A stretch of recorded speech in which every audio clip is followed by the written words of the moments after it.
muchas gracias porque estáis aquí tanta gente esta mañana interesados en un tema que, bueno, pues a nosotros nos parece bastante importante y bastante fundamental. Yo voy a hablar de dos cosas. Por un lado, os voy a dar un poco pautas de qué es lo que tenemos pensado por lanzamiento, para lanzamiento, tanto a nivel estatal como con vosotros. Y luego voy a aterrizar un poquito más todo el enfoque de género, porque como comentó Dani, pues me ofreció la oportunidad de meterme en ello y ver un poco cuál era el enfoque de género que podíamos abordar con un informe que está tan centrado en violaciones de derechos cometidos contra mujeres con el robo de sus bebés, que bueno, pues para mí ha sido una experiencia súper interesante y que creo que es un aporte que Amnistía Internacional da en esta ocasión a un tema tan relevante como es el de bebés robados. En cuanto al trabajo con medios de comunicación, ya os hemos dicho que después de muchos cambios esperamos no volver a cambiar nunca más y que el lanzamiento será el 18 de marzo. Este último lanzamiento, bueno, está claramente vinculado a las elecciones catalanas, que como al final se confirmaron, pues, bueno, pues nos planteamos que era mejor dar un margen de tiempo para que fuera más fácil poder vender de alguna manera este informe.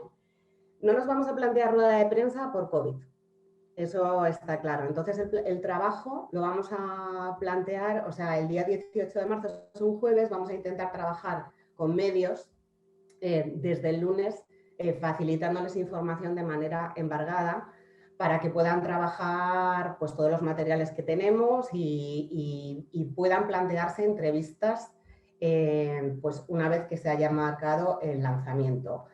Vamos a trabajar con todas las entidades autonómicas para el lanzamiento de este informe, pero especialmente con Euskadi, Cataluña, Comunidad Valenciana, Madrid y Andalucía.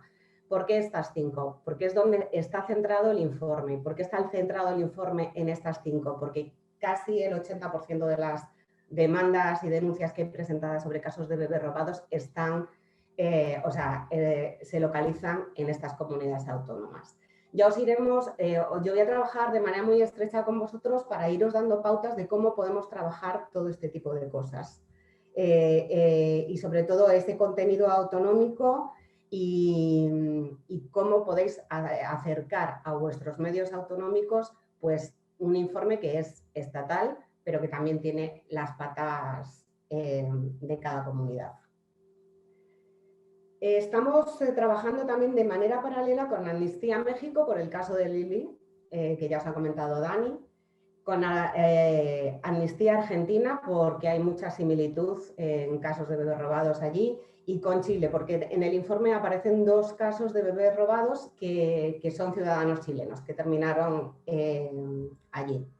Pero además, de manera paralela, estamos intentando que el Secretariado Internacional lance este informe como un informe internacional, lo cual sería un espaldarazo importante y creemos que hay bastantes posibilidades porque, de hecho, bueno, pues ha habido recientemente algunos informes parecidos, pues por ejemplo en Irlanda, que sí que han sido internacionales y creemos que eso puede ser una estrategia bastante buena. Este es un tema que somos conscientes que interesa mucho a prensa internacional y también tenemos un objetivo prioritario en el Secretariado Estatal de dirigirnos a corresponsales, porque ya sabéis que si una noticia sale en The New York Times, bueno, aquí va a tener muchísima más repercusión.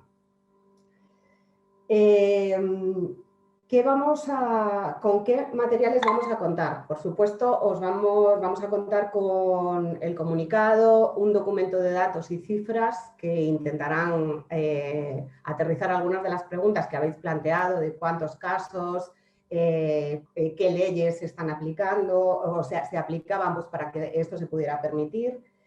Vamos a tener un documento de casos y estamos hablando con algunos de estos casos para tener como una especie de cartera de casos para poder trabajar con medios de comunicación. No todo el mundo quiere trabajar con medios de comunicación. Hay personas que están muy afectadas psicológicamente por toda esta búsqueda y no siempre se encuentran cómodas hablando con medios de comunicación, pero vamos a intentar contar con una serie de perfiles que sí que puedan atender a esos medios. Y eso ya os lo comunicaremos para que conmigo nos coordinemos a la hora de poder ofrecer entrevistas con estas personas, aparte de con nuestros especialistas y nuestros portavoces. Estamos trabajando en los mensajes, como siempre, pues para que todos tengamos un mensaje único por parte de la organización sobre este lanzamiento y un documento de preguntas y respuestas que vamos a ampliar con las preguntas que habéis planteado y que estáis planteando a lo largo del taller. Aquí en este documento de preguntas y respuestas vamos a dar pautas autonómicas y también, que ya lo habéis planteado antes, ejemplos de otros países en los que ha habido casos similares y qué medidas se han ido tomando en otros países que, por ejemplo, no se han tomado en España. Contamos con 2 vídeos. Uno es de un caso de una mujer que está registrada como hija biológica de sus padres adoptivos y que está en búsqueda de su madre biológica. Y también el caso de Ruth, que es uno de los casos más recientes, que es un embarazo de 1992, el parto fue en 1993 y es el último caso que tenemos registrado en Amnistía Internacional como caso de bebés robados. Es un caso que está ahí, o sea, que está ahí hace nada de tiempo. O sea, en 1993 estábamos todos vivos y coleando y todavía en esa época, bueno, pues sucedían este tipo de cosas.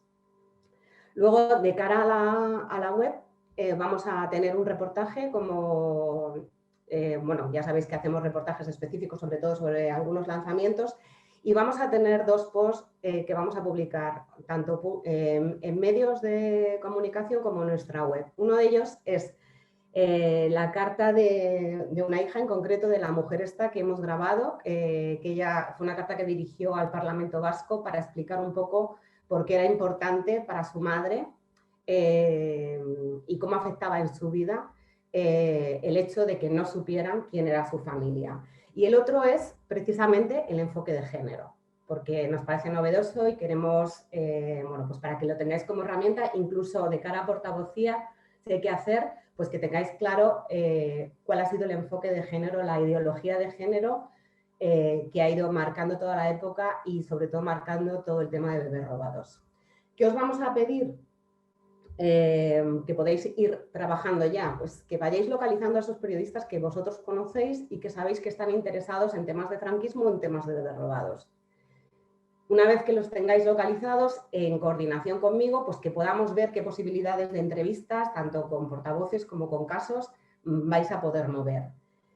Y bueno, y sobre todo el lanzamiento a través de actos que vosotros queráis hacer, si en algún momento queréis organizar alguna charla y demás. Entendemos, no os vamos a pedir rueda de prensa porque nosotros no las vamos a hacer, porque nos parece todavía muy arriesgado el poder tener reuniones así amplias, pero sí que pensamos que si podemos trabajar con días de antelación y de manera coordinada, los materiales están muy avanzados, podamos tener bastante impacto como hicimos, como tuvimos, por ejemplo, aunque no es el mismo tema, con el tema de residencias, que bueno, pues tuvimos un impacto brutal, no hubo rueda de prensa, se trabajó en coordinación con comunidades autónomas y esperamos conseguir un impacto importante porque pensamos que es un tema relevante, es un tema muy relevante y que es la primera vez, aparte del caso de Lili, que Amnistía Internacional hace una investigación de estas características. Esta es la parte que yo os quería contar de medios de comunicación. Ahora después de las preguntas, si tenéis cualquier duda, me comentáis. Y ahora lo que voy a hacer es aterrizar un poquito más pues, en la parte de género, que ya Dani ha avanzado bastantes cosas, pero bueno, quería aterrizaros un poco más para que veamos un poco la dimensión de lo que nos estamos hablando, de lo que estamos hablando. Entonces, a ver si Aida me puede poner una proyección que se he elegido unos carteles y alguna foto que me parece que son bastante relevantes.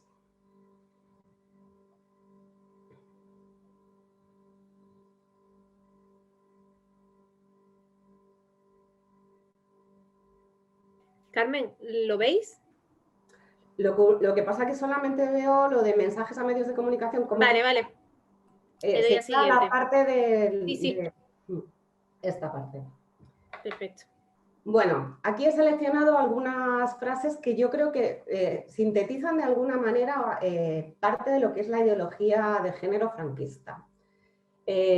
Uno de ellos es la idea de que la mujer de raza no quiere ser compañera o amante, sino madre y madre de muchos hijos. Esto es una frase de Antonio Vallejo Nájera, que para quien no le conozcáis es un psiquiatra franquista que impulsó el acabar con el gen rojo y de una serie de normas para separar a las madres republicanas de sus hijos. Este señor estaba obsesionado con el papel activo que tuvo la mujer durante la República y entonces para él era clave que la mujer no tuviera participación social. Entonces, otra de sus frases es: la misión de la mujer en el mundo no es luchar por la vida, sino acunar la descendencia de quien tiene que luchar por ella. O sea, a los hijos. Acunar a los hijos varones, porque las niñas ya las educarían para otra cosa. Sigue pasando.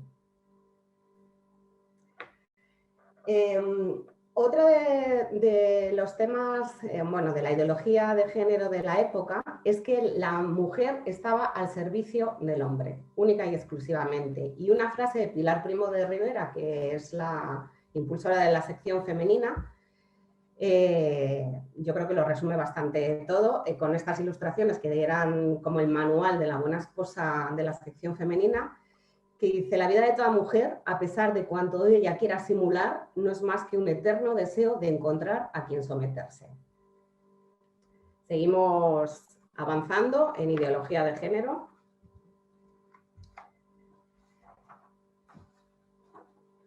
Otro de los temas que son fundamentales en la época, aparte de que la madre tiene que ser, o la mujer solo puede ser madre, es la responsable de todo lo que pasa a su hijo y es la responsable por ignorancia. Entonces, otra frase de Pilar Primo de Rivera, y os he señalado este cartel porque hubo carteles y campañas de sensibilización en la que dice: les enseñaremos a las mujeres el cuidado de los hijos porque no tiene perdón el que se muera por ignorancia tantos niños que son siervos de Dios y futuros soldados de España.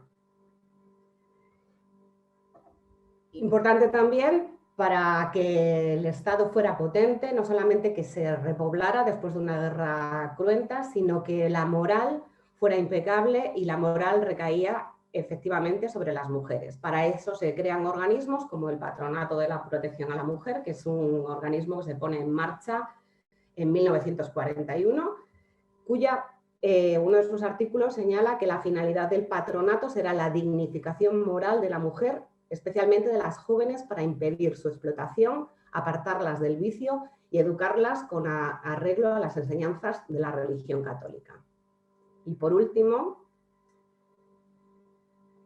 otro de las ideas es que las mujeres no saben. Esta es una foto de Peñagrande, que es uno de los edificios del patronato aquí en Madrid, que fue bastante conocido, bastante polémico y donde además se han denunciado bastantes casos de bebés robados. Encontramos en la investigación un artículo maravilloso de 1978 en una revista que se llamaba Psicología, que una trabajadora social hacía entrevistas a las directoras de estas casas de acogida de mujeres con madres solteras o mujeres descarriadas de alguna manera. Y entonces he extraído parte de una de las declaraciones de esta señora, que decía: generalmente están desorientadas sobre qué hacer, si quedarse con el niño o dejarlo. Como no ven su situación, nosotros les ayudamos. Les decimos que están liadas, que en realidad no quieren al hijo, porque les recuerda al padre, que verán que se parece a él y no le querrán, que será una carga. Hay madres solteras que son indecisas, que no saben qué hacer. Entonces esperamos, pero a los 6 meses el niño pasa a adopción, no teniendo derecho sobre él. Con estas frases célebres, o sea, lo que quería daros es un poco contexto ideológico de qué es, o sea, cuáles son las ideas principales del régimen, pero más allá de eso, nosotros cuando nos planteamos la investigación queríamos ver un poco cómo esa ideología se terminaba reflejando en una serie de cambios legales o incluso de informes técnicos, ¿no?, que nos hemos ido encontrando a lo largo de esta investigación. Entonces, como hemos visto antes, o sea, algunas de las leyes que se pusieron en marcha eran sobre todo pues, para intentar que las mujeres dejaran de tener esa participación política. Y eran unas leyes en las que sobre todo se iba a controlar a las republicanas, que estaban muchas de ellas en las cárceles, y sobre todo la ideología de la república con respecto a las mujeres. Estas leyes empiezan a funcionar a partir de los 40, es cuando se empieza a cambiar toda esta legislación, se acaban leyes que reconocían ciertos derechos de las mujeres en la época de la República, pues se acaban temas tan importantes como el matrimonio civil, que se declara nulo y que deja a muchas mujeres viudas durante la República, durante la guerra, pues como madres solteras con hijos a su cargo, porque el matrimonio civil no se reconoce. Estas leyes, por ejemplo, para controlar a las republicanas, terminan marcando, por ejemplo, la primera parte de del tema de bebés robados. Uno de ellos es cuando hay una ley en la que se establece que las mujeres que están prisioneras solo pueden estar con sus hijos en las cárceles hasta los 3 años. Una vez que los niños y las niñas cumplen 3 años, se les retiran. Si no tienen familia que esté atenta, o si no tienen familia en esos momentos porque hay bastantes casos, esos niños pasan a estar bajo la supervisión del Estado. Otra de las leyes que afectan en ese momento es, por ejemplo, todos los niños que salieron de España para ser protegidos durante la Guerra Civil, a la vuelta se encontraron que muchas de sus familias no estaban o fue difícil localizarlos. Entonces el régimen estableció una recolocación de alguna manera de estos niños en diferentes familias, sobre todo familias con ideología más afín a lo que se esperaba que iba a ser la Nueva España. Hay cambios también en registro civil de cómo nombrar a estos niños. Se permite desde los 40 poder cambiar los apellidos de estos niños, por ejemplo, que regresan a España sin ningún tipo de control, simplemente porque las autoridades lo establecen. Como os he comentado, también el tema de la moralidad es importantísima. La fortaleza de la nación española va a estar vinculada a la moralidad, que ya hemos visto que depende sobre todo de las mujeres. Se crea el patronato, pero es que el patronato es una institución que está funcionando hasta 1984 en este país. Con lo cual ahí entendemos que nos salimos de franquismo y entramos ya en democracia. ¿Quiénes son las que van? O sea, intentan llevar allí a las mujeres descarriadas. Es cierto que hay mujeres que son madres solteras, algunas porque han sido violadas, incluso dentro del seno familiar, otras porque se han quedado embarazadas, pero también se lleva allí a mujeres que consideran díscolas. Díscolas porque van a discotecas o porque deciden tener novios. O también se lleva a jóvenes que las familias prefieren separarlas de sus hermanas mayores, que consideran que no son una buena influencia para ellas. En el patronato también llegan a ingresar mujeres por ideología política, porque sus familias deciden que están corriendo un riesgo importante por estar acercándose, sobre todo a finales de los 70, a ideologías más de izquierdas que pueden ser problemáticas. Con lo cual no son mujeres inmorales, son mujeres que al régimen no les parecen adecuadas, ¿no?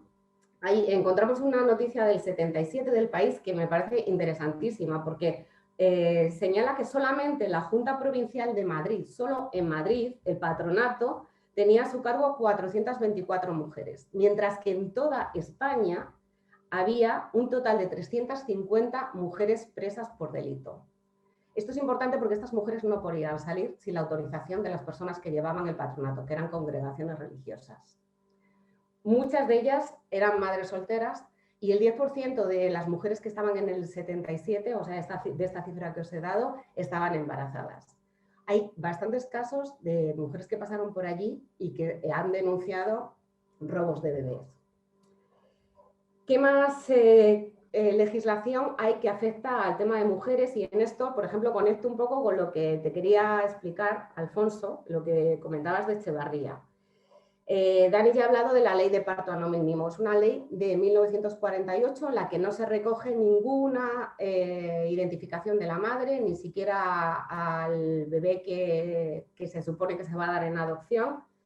Se le incluyen los apellidos. Pero esta ley está vigente en España hasta 1999. O sea, teníamos la peseta todavía, pero nos quedaba poco. Estábamos a punto de euro ya, cuando hay una ley en la que permite que se pierda todo rastro por parte de la madre que decide dar en violación o en adopción a sus hijos. ¿Qué nos encontramos aparte, por ejemplo, con el tema de las madres solteras en la época franquista? O sea, la legislación franquista las discrimina radicalmente. Una vez que ellas deciden tener a sus hijos, se encuentran primero con que no van a tener libro de familia a su nombre. Segundo, que si es por una relación que han tenido, o bien por una violación, o bien por una relación que han tenido con un señor que no se responsabiliza del niño, ese señor al cabo de 10 años puede responsabilizarse y a él le darían la patria potestad del crío y la madre perdería cualquier poder sobre ese niño. Las dificultades de trabajar para las madres solteras eran inmensas y en general para poder acceder a trabajos debían tener incluso autorizaciones por parte de congregaciones religiosas. Estamos hablando de una época que las violaciones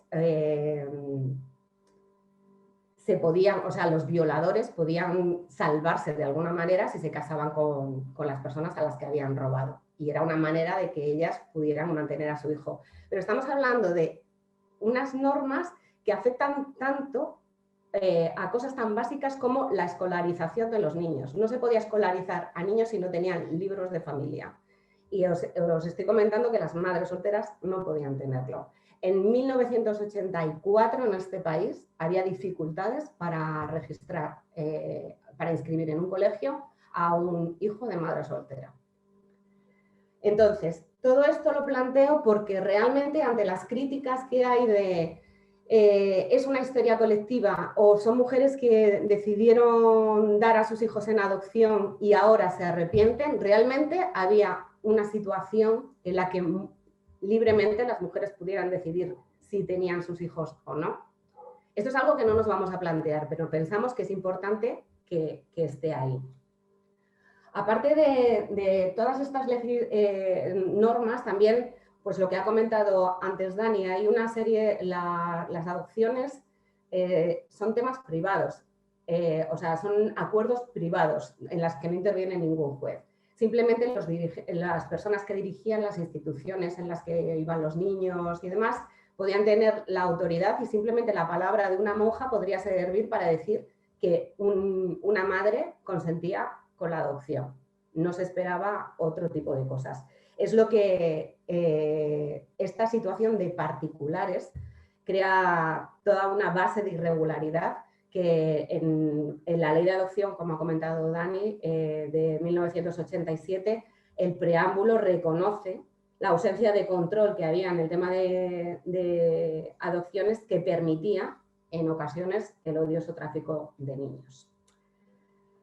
Igualmente, para registrar los fallecimientos de los bebés, el Código Penal de la época no establecía que hasta las 24 horas, si moría antes de las 24 horas, no era obligatorio registrarlo, era simplemente con un informe del médico ya valía, no era obligatorio tampoco dar ni enseñar a las familias el cuerpo, lo cual permite, pues,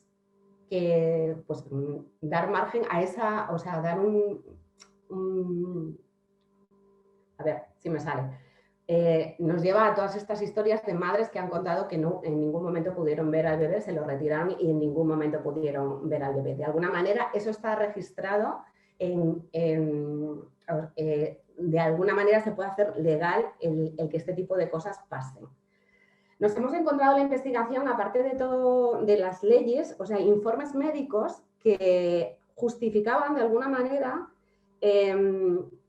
la mortalidad infantil en ciertos perfiles, que son los perfiles que corresponden a las madres a las que se le han retirado bebés. Entre 1938 y 1963 existía un programa que se llamaba el Programa del Servicio de España y del Niño Español. En todos estos años hay publicaciones, más de 300 publicaciones de médicos, pediatras, psicólogos, que argumentan por qué, o sea, con diferentes informes más o menos científicos, argumentan por qué la mortalidad infantil es mayor en hijos ilegítimos, en familias pobres, en hijos prematuros, en hijos de madres solteras, en hijos de incestos, en hijos de mujeres trabajadoras, en hijos de familias numerosas, y sobre todo es la ignorancia de la madre la culpable de todas estas muertes. Es que esto a mí me llama mucho la atención y os lo he traído un poquito como anécdota, ¿no?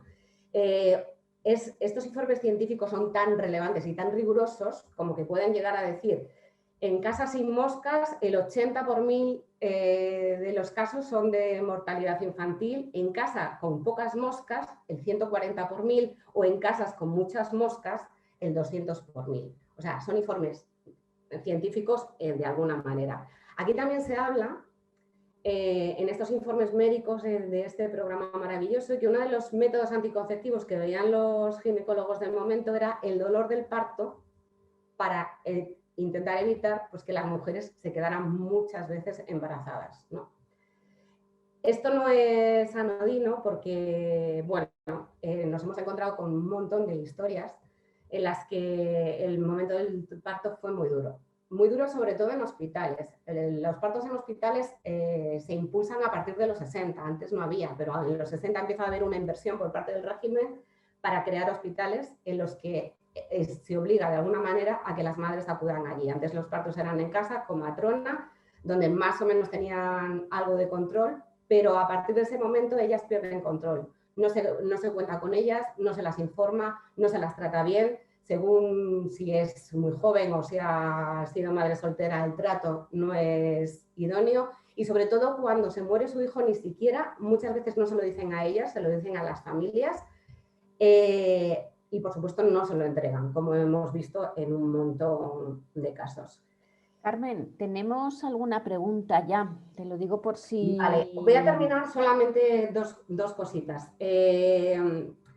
Lo que nos hemos encontrado a lo largo de todo esto también es que, aparte del tema de mujeres ignorantes, una de las cosas que se ha alimentado durante todo este tiempo es que uno de los síntomas de las mujeres que pierden a los bebés es que se vuelven locas. Esto llega a nuestros días. Las mujeres que están buscando a sus bebés siguen siendo, siguen sin creerse sus argumentos, o sus historias, se desconfía de ellas, es un poco lo de la histeria colectiva, están locas. Y es algo que realmente sí que, bueno, repercute muchísimo en su vida, porque son personas que llevan buscando décadas, que desde el primer momento saben que sus hijos desaparecieron, llevan buscando décadas a sus hijos en medio de un dolor sin respuestas, o sea, que no se puede apaciguar de ninguna de las maneras. Son mujeres que sí que tienen problemas físicos y en algunos casos psicológicos de depresión, de falta de sueño y demás. Son unos síntomas que la Organización Mundial de la Salud identifica con temas de violencia de género. O sea, con las víctimas de violencia de género tienen más o menos los mismos perfiles. ¿Qué queremos hacer con este enfoque de género? Sobre todo, pedir, que haya una investigación genérica, pero que estas mujeres tengan un acompañamiento específico, porque creemos que durante todo este tiempo no se las ha acompañado adecuadamente, que se reconozca el impacto que el tema de bebés ha tenido y sobre todo que se reconozca el impacto que ha tenido en ellas. La entrevista de Ruth, que es el caso del 93, ella, cuando le preguntamos qué es lo que quería con todas estas investigaciones, fue muy tajante. Ella lo que quería es que saliera la verdad y que saliera sobre todo que ellas no estaban locas. Entonces, con este enfoque de género, desde el informe de Amnistía, lo que intentamos es dar un espaldarazo a estas mujeres que están buscando, están reclamando sus derechos y que sobre todo llevan décadas intentando buscar una respuesta a ver qué es lo que ha pasado con sus hijos e hijas.